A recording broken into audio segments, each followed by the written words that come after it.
You each have 2 minutes to do an opening statement.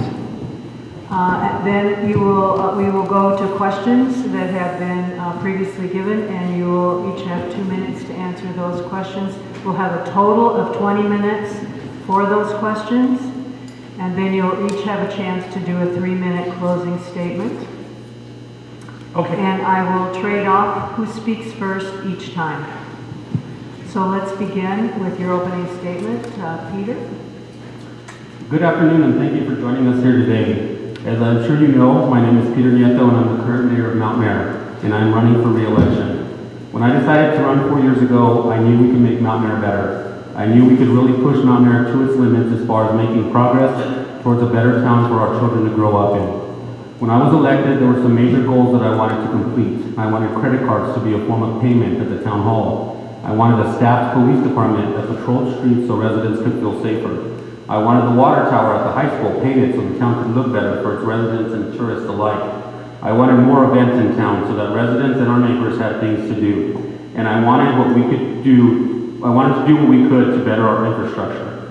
Out of all these goals I had, my team and I were able to accomplish a majority of them. As my term went on, we added to that list and are now on an upward trend as a community. The job of mayor requires someone that's going to be hands-on. I have never missed a town council meeting and have been at every single meeting in person. This job requires that commitment. This job requires late-night work sessions. It requires multitasking and quick communication. These are all requirements that I have been able to provide and will continue to provide if re-elected to a second term. I have worked on many grants till 2 in the morning. I have personally secured over $165,000 in grant funding for the town of Mountainair working those late-night sessions. $75,000 of that was for our local businesses during the COVID pandemic. We have made great progress in 4 years, and I'm asking for 4 more years so I can finish a lot of what we started, especially infrastructure. The town of Mountainair deserves 20-year roads, not 3-year roads. We deserve stormwater drainage and street gutter systems. That's one of the main reasons we have so many potholes, is the water during storms are causing our roads to be weak. Better roads are possible, and if re-elected as mayor, I promise I will work as hard as I can to make this a reality. I look forward to today's questions. Thank you. Thank you. Bernie? I'm sorry. Did you hear my first bell, by the way? I did. Oh, okay. We just want to be sure it was heard. Okay, Ernie? All right, guys, my name is Ernie Lopez. I'm a lifelong resident of Mountainair. I was born and raised here. My dad was born and raised here. I raised my 3 children here. Now watching my grandchildren get raised and go to school here. My community is very important to me.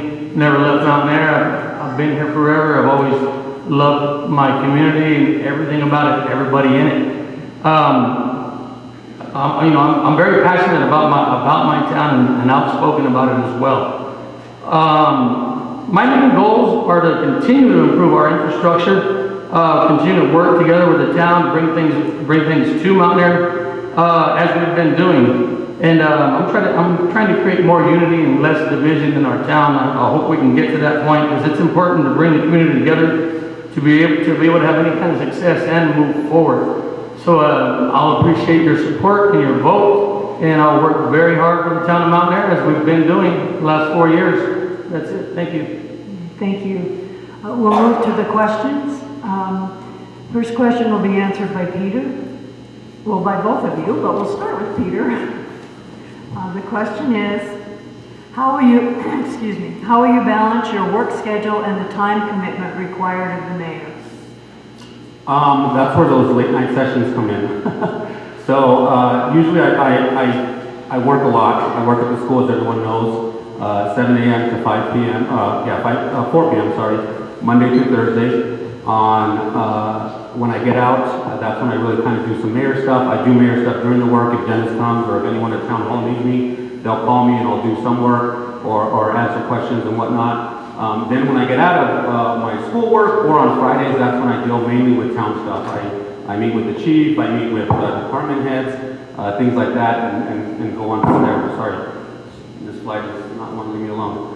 That's where those late night sessions come in. That's where working after hours, working nonstop. I try to spend as much time as I can with the family, but this job requires a lot of commitment, and I didn't really realize that when I took the job 4 years ago, but Now that I've done it, I love it. I love what the progress we made. You know, a lot of the things that we're doing is a result of that late night sessions. You know, I work with Dennis all hours of the night. Me and him are messaging back and forth with each other at 11 p.m. on things that we need to get done and do and things like that. So it's a lot of hard work, but I've done it for 4 years and I will keep doing it if reelected.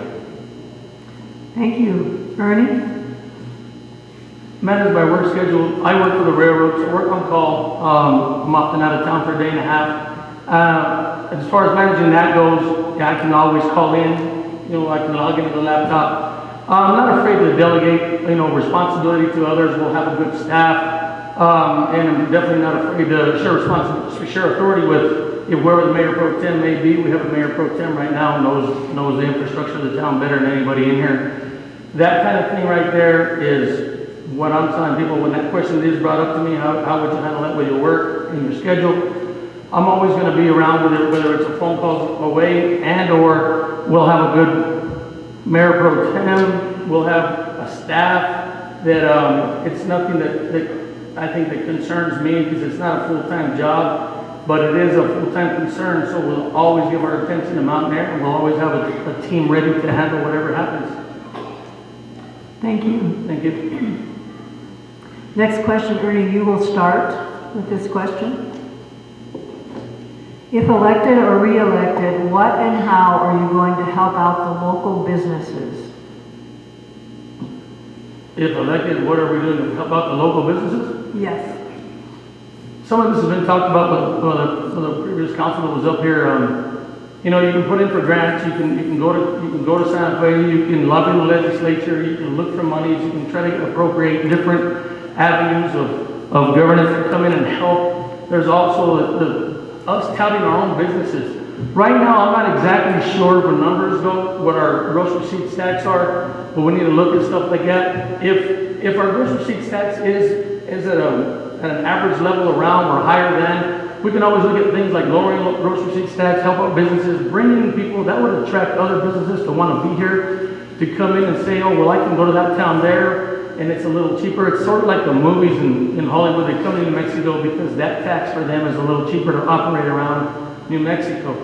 Those are just things we can look at. Those are just ideas to start off with. And promoting our local businesses is important to me. I mean, you know, not taking business away from the town, going elsewhere, to have even little things done in another town, in other communities. I think that supporting our town means staying here with everything and putting all of ourselves into it. Thank you. Thank you. Peter? So, supporting local businesses, I've done that with the grant. It was $75,000 for our local grants. That's the reason the Beach Street Market now has an outside area. That's the reason the Mustang Diner now has an outside area. We got a lot of money and we divvied that up to the different businesses. We launched a tourism website to show our local businesses off. You can go on there and you have everything. You have menus for our restaurants. You have everything. Social media promoting. We promote on our social media page all the time. If the Beach Street Market shares something, we share something on our town page for them. And so we try to promote as much as we can.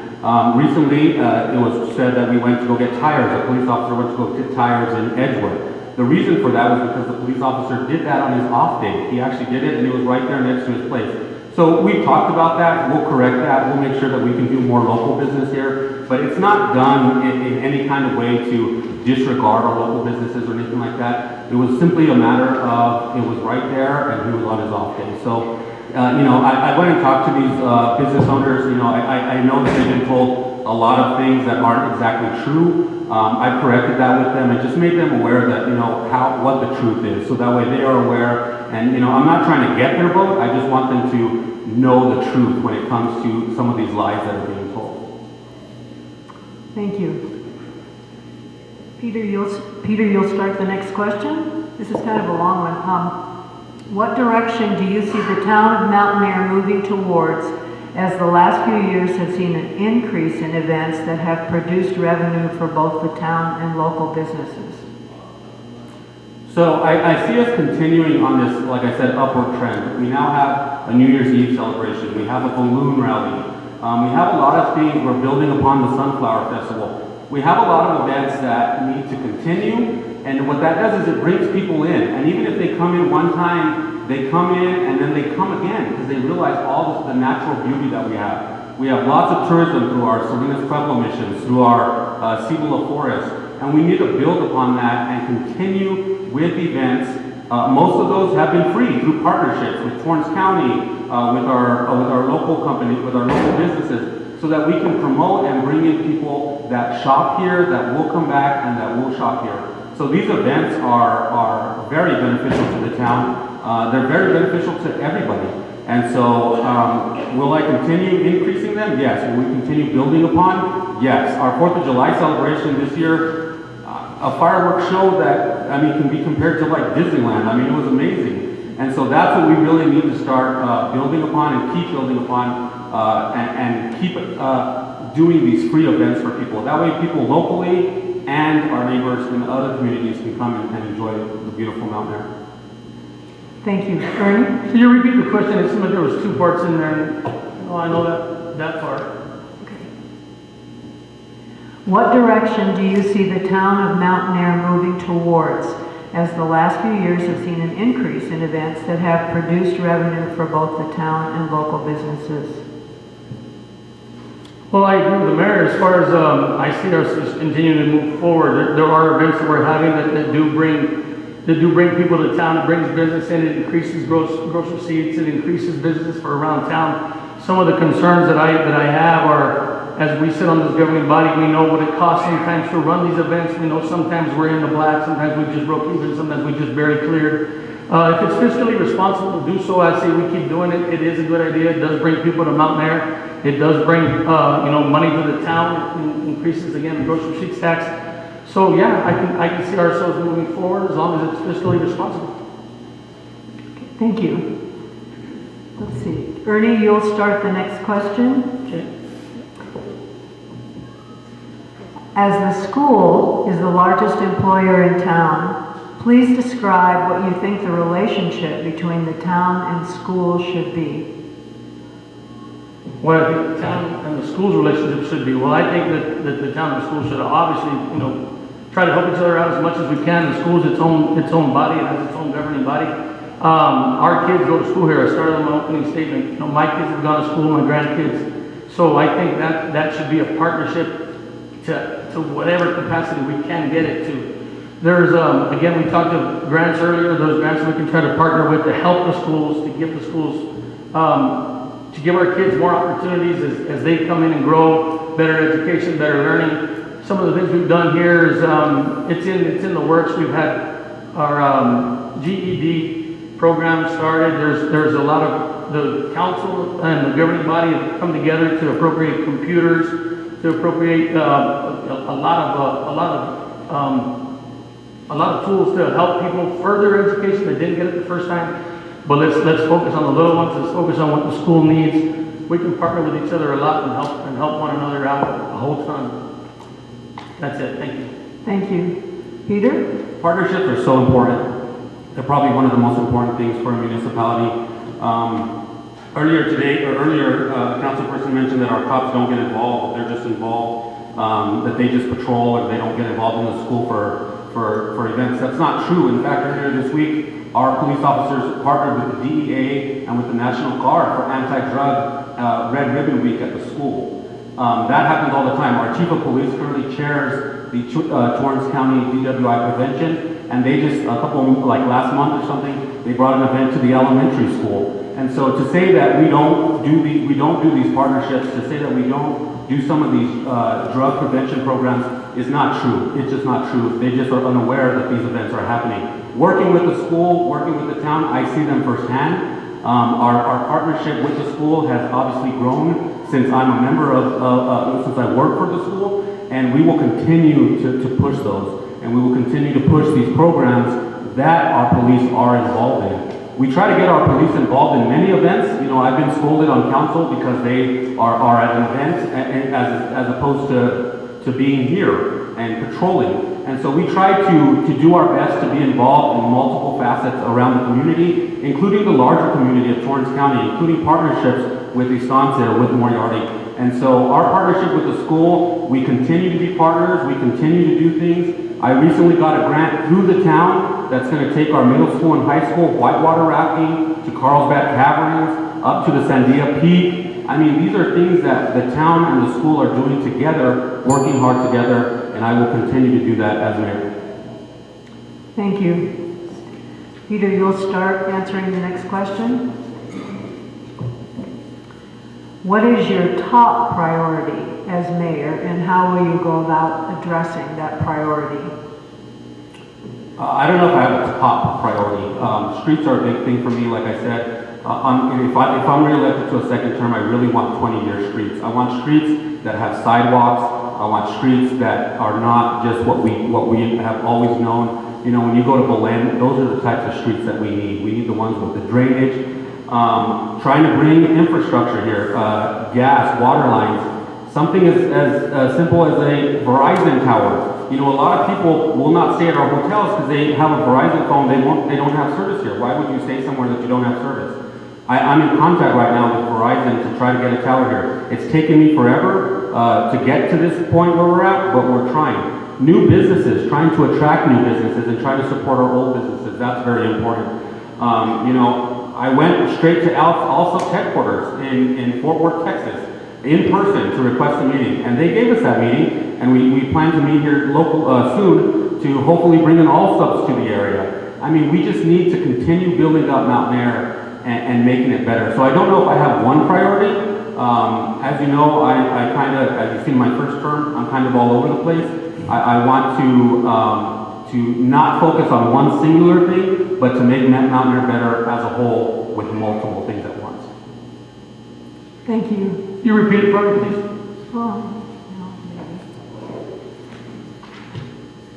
What is your top priority as mayor, and how will you go about addressing that priority? Again, I think the mayor's correct. It's hard to narrow one thing down, but I think when I think of the town, we gotta always watch our infrastructure, and our main infrastructure goals in town are always water and gas. We gotta keep those two things. You know, we gotta keep those two things at top priority. Without them, we dry up, we go away. You know, we hurt. It's not to say that would be a top priority, but that is a main priority. Another priority is our police department. We've got to continue to improve our police department, continue to help them as we've done, give them all the opportunity they can to do their job. And our citizens. My top priority is my town, the people that live here, the people that are hurt, and people that need that need help from the town. We can, as I mentioned earlier, try to attract other businesses to come to town, try to get Mountainair more desirable for people to be here. And that would grow with money that we can bring in from grocery receipts, taxes, and things like that. A top priority is just keep Mountainair moving forward and keep trying to make it a better place and make it grow. That's it. Thank you. Ernie, you'll start answering the next question. Okay.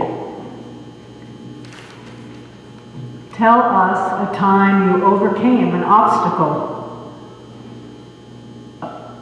Just in general, or as a councilman, or?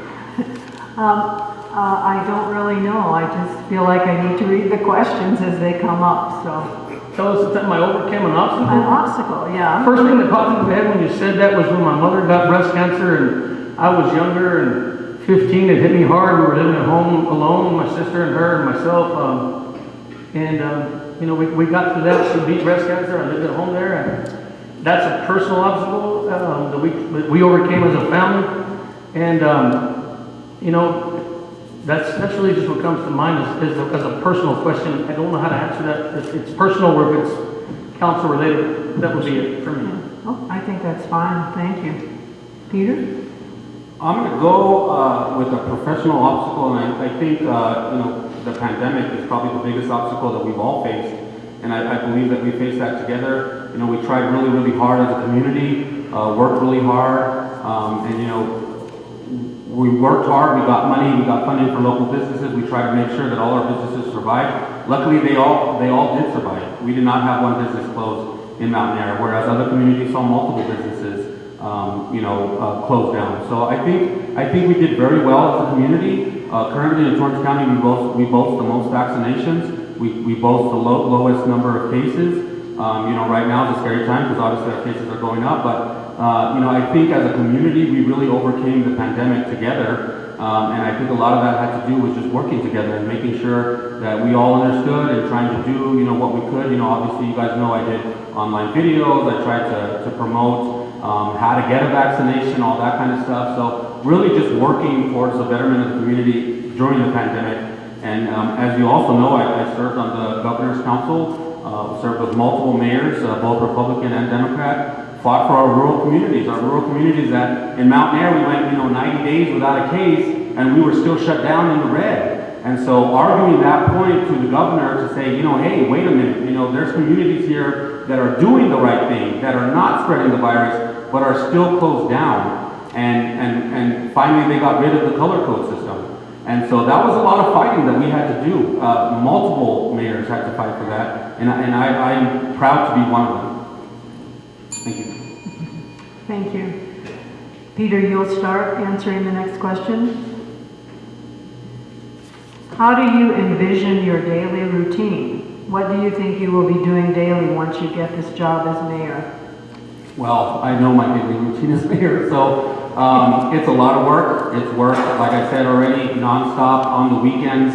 I try to get away sometimes to break the nonstop of this job. This job really is a full-time job. It really is. Yes, you absolutely do delegate a lot of it, but a lot of the stuff that we're seeing, the water tower now being painted, that was not something that was done during 9 to 5. That was a late night session. Getting this COVID money, another late night session. So yeah, you're not working full time 9 to 5, but you're working full time. Right now we COVID test out of my house. I mean, there's times when the prison had a scare with the COVID cases, I literally had a line of cars up and down my street at 10 o'clock at night COVID testing people so that way they could get back to work as quick as they can. And so my family currently COVID tests. We try to be there for the community all the time, whether it's at 6 in the morning or 11 p.m. People know that they can call me and they know that I'll be there for them and they know that I'll answer the phone. Thank you. Ernie? Yeah, I envision it. I'm not a mayor. I've not been the mayor, so I know it's going to be a hard job, a busy job. But I envision trying to keep improving the systems we've put in place, keep moving forward, keep working with the community. And our schools, keep trying to just progress Mountainair just forward. It's going to be a hard job. It's going to be a busy job, but it's going to be one that I look forward to trying to tackle and handle and work with everybody. Thanks. Thank you. Ernie, you'll start answering the next question. Okay. Newcomers have brought vitality to our dying town. What have you done to embrace them? What will you do to embrace them? Newcomers have brought vitality. What will we do to embrace them? Yes, embrace them. Well, that starts by greeting people, welcoming people, trying to facilitate their needs, trying to help them with whatever they got going on. Being open to them, giving them, being transparent with what Mountainair does, who Mountainair is. And of course, it depends on the situation. If it's just a person looking for help or information, we need to have open government so they can see that. If it's something that they need as far as they want to come in and start a business, then of course, working with them, pointing them in the right direction, giving them all the help we can, and just being open, forward, and transparent. That's it. Thank you. Peter? I want to bring up the Sunflower Festival. So when I first took office, the Sunflower Festival was one of those things that was considered the newcomers, and the prior administration, they didn't really push that partnership. And so when I came over, I said, there's no more outsiders, there's no more insiders. We are all one community, and we need to move forward as a community. And as we've seen with the Sunflower Festival, as soon as you say that, it just blossoms into something bigger. And so right now we have one of the big, the event is huge. The event is a huge event that we have yearly now. It's been getting bigger every year, so I don't want to take full credit for that. But now that we, partner with them, it's just getting bigger. That whole outsiders, insiders, if you live in Mountainair, you are a resident of Mountainair. It doesn't matter if you live here for 1 year or 100 years. You are a resident of Mountainair. And so there shouldn't be any kind of, break, where we treat one group different than the other group. We should treat all of our residents the same. And so to be welcoming, we've welcomed many new accounts at Town Hall. We have people moving in quite a bit. I want to say in the past 4 years, quite a bit of people have moved into the community. And we treat them the best way that we can. We have newcomers here that have moved here a couple years ago. They tell us all the time how much they love the community and how welcoming as a community we are. And I believe that the buck stops at the mayor. The mayor should be the #1 person to be welcoming everyone into this community. Thank you. The buzzer went off for our 20 minutes, so it's time now for your final statements, and we'll start with you, Peter. Okay. 3 minutes. I want to thank everyone for the questions for today's forum. I hope that you can see that I worked hard and will continue to work hard for this community. There are some rumors going around, and they are just that, rumors. I am always available to talk if you hear something and want some clarification. I ask you to look back at the work I have done and make your decision based on that. I always ask myself, how do we make life in Mountainair better or easier for someone living in Mountainair? That's a lot of what my work is based on. A person working business hours no longer has to take their lunch hour to come drop off their utility payment at Town Hall Dropbox. Now they can log in or call by phone and pay with a credit card. And now we no longer charge credit card fees either. My job as mayor is to make sure the business side of the town is working properly, but also to ensure a better and easier life for our residents.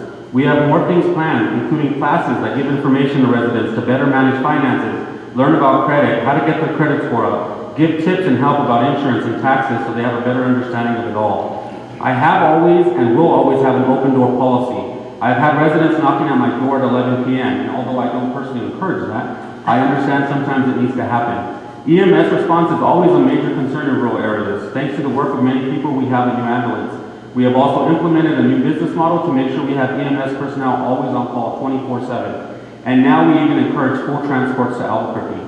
Early review of this business model shows that it is working. We will implement automatic meter read systems for our utilities within the next 12 to 18 months, which will increase our productivity and accuracy of our readings.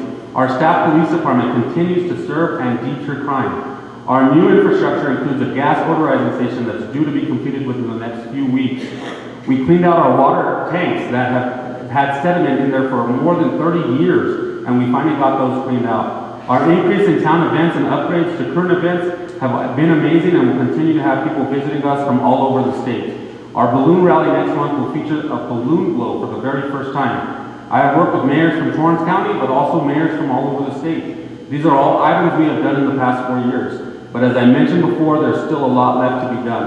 20-year roads, sidewalks, town beautification, economic development, encouraging new businesses, and so much more.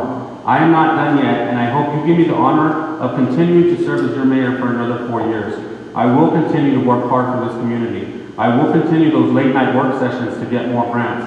I will continue to be there for you, even at 11 p.m. And I would be honored to continue to lead a team of employees and volunteers that are the best at what they do. And I mean that. We can continue this path forward. I ask for your vote on November 2nd so we can continue making Mountainair a better place for us all. Thank you. Ernie? I've always been your guys' voice. I've always been a voice for my constituents and my community. I'm here for all of you. I want to represent the town. I want to represent the town the best I can. No interest in trying to control anything or control people. You'll still, you guys will see me stumble. You'll see me fall. You'll always see me give up. You'll always see me get up and never see me give up. You know, it's a job. It's a hard job, the mayor job. I applaud all the mayors that we've ever had. Current mayor, past administrations. This is a tough thing, guys, running for mayor. But I love my community so much, and I'm looking forward to the challenge. I'll continue to advocate for my constituents. I don't believe in bully politics or bully policing. I want to be a steward of Mountainair. I just want to help out our citizens and help our town grow. And I look forward to trying to do that for you. And I'll appreciate your support and your vote November 2nd. So Mountainair.